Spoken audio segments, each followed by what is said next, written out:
20 টাকার নোটের মধ্যে পূর্বে যেই একটা মসজিদের ছবি ছিল সেটাকে পরিবর্তন করে বর্তমানে যেই নতুন নোট আছে এই নোটের মধ্যে মন্দিরের ছবিকে অ্যাড করা আপনারা কিভাবে দেখেন কমেন্টে জানিয়ে যাবেন। আসসালামু আলাইকুম রহমতুল্লাহি ওয়া বারাকাতুহু। প্রিয় দর্শক, আশা করি সবাই ভালো আছেন। ভাই, ঘুরে ফিরে কেন জানি শুধু মুসলমানরাই বৈষম্যের শিকার হয়। এটা কেন হচ্ছে আল্লাহ পাকি ভালো জানেন। দেখেন, বাংলাদেশে 91% মুসলমান।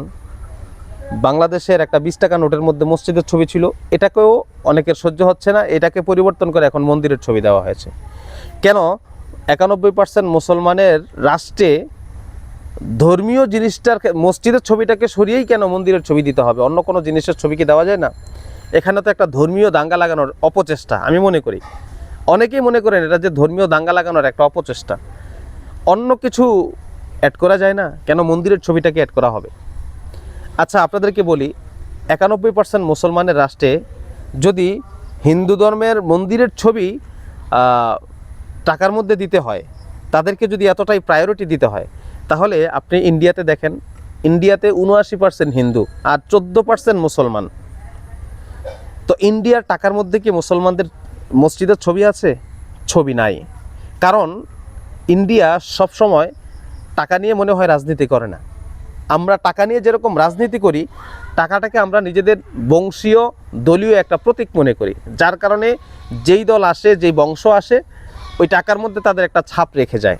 এখন নতুন দল এসেছে, তারাও ভাবছে যে আমরা যেই কর্মকাণ্ডের মাধ্যমে আমরা উত্তীর্ণ হয়েছে, আমরা আমাদের কর্মকাণ্ডের ছাপ টাকার মধ্যে রেখে যাই। কারণ সব কিছু মুছে ফেলা সম্ভব, টাকার এই দাগটা কেউ মুছতে পারবে না। এই জন্য টাকার মধ্যেও একটা ছাপ রাখতে হবে।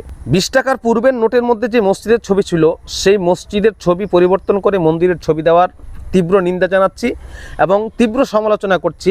অতি দ্রুতই এটার একটা সুরাহা হওয়া দরকার এবং এটা পরিবর্তন হওয়া দরকার, নচেত এটা ধর্মীয় দাঙ্গার দিকে চলে যাবে।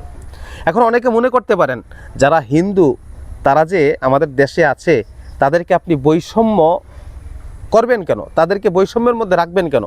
তাদেরকে আমি বলতে চাই যে আসলে আমরা তো তাদেরকে কোনো মাইনাস করতে চাই না। আমাদের দেশে সংখ্যালঘিষ্ঠ যারা আছে তাদেরকে আমরা কখনো কোনো কাজে বা কোনো কর্মে তাদেরকে মাইনাস করতে চাই না, বরং তাদেরকে সকল ক্ষেত্রে আমরা প্রায়োরিটি দিয়ে থাকি।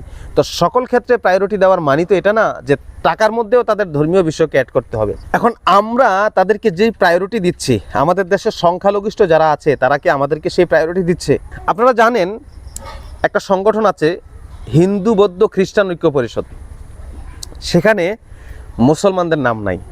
তো তারা যেই সংগঠনের মধ্যে হিন্দু বৌদ্ধ খ্রিস্টান ঐক্য করছে, সেই সংগঠনের মধ্যে তারা মুসলমানদের নাম বাদ দিয়েছে। কেন? সেই সংগঠনের মধ্যে কি মুসলমানদের নাম উল্লেখ থাকা যাইতে পারে না? যে হিন্দু বৌদ্ধ খ্রিস্টান মুসলমান ঐক্য পরিষদ এরকম হওয়া যেতে পারে না? তো যেখানে তারাই চাচ্ছে না যে মুসলমানদের সাথে তাদের ঐক্য হোক, সেখানে আমরা তাদেরকে একেবারে সব কিছু আমরাই গুছিয়ে তাদেরকে একেবারে খাওয়াই দিতে হবে কেন? আমরা এখনও বিজাতীয় অনুসরণ থেকে বের হতে পারি নাই, যার কারণে তাদেরকে খুশি করার জন্য আমরা যা করছি, তারা কিন্তু আমাদের খুশির জন্য তা কখনো করবে না। আমরা নিজেদের সর্বস্ব তাদের জন্য বিলিয়ে দিতে চাই, কিন্তু তারা নিজেদের থেকে সামান্য আমাদের জন্য ব্যয় করতে চায় না। তাহলে ভাই, কেন আমরা আরেকজনকে খুশি করার জন্য নিজেদের সব কিছু বিলিয়ে দিব? নিজেদের সকল ক্ষেত্রে তাদেরকে কেন প্রায়োরিটি দিতে হবে? দেশীয় আইন অনুযায়ী তারা যে প্রায়োরিটি পাবে, সমস্যা নেই কোনো। দেশের নাগরিক হিসেবে যেই প্রায়োরিটি পায় সেটা পাবে। কিন্তু একটা দেশের 91% মুসলমান যেই দেশের মানুষ, সেই দেশের গ্রামে গঞ্জে বা দেশীয় যে কালচার, সেই কালচারের বিপরীত গিয়ে অন্য কিছুকে প্রমোট করা, এটা বাংলাদেশের মানুষের জন্য সত্যি একটা দুর্ভাগ্যজনক বিষয়। তো যাই হোক, প্রিয় দর্শক, 20 টাকার নোটের মধ্যে পূর্বে যেই একটা মসজিদের ছবি ছিল সেটাকে পরিবর্তন করে বর্তমানে যেই নতুন নোট আছে এই নোটের মধ্যে মন্দিরের ছবিকে অ্যাড করা আপনারা কিভাবে দেখেন কমেন্টে জানিয়ে যাবেন। ভিডিওটা শেয়ার করে সকলকে দেখার সুযোগ করে দিবেন। ধন্যবাদ সবাইকে। আসসালামু আলাইকুম রহমতুল্লাহ।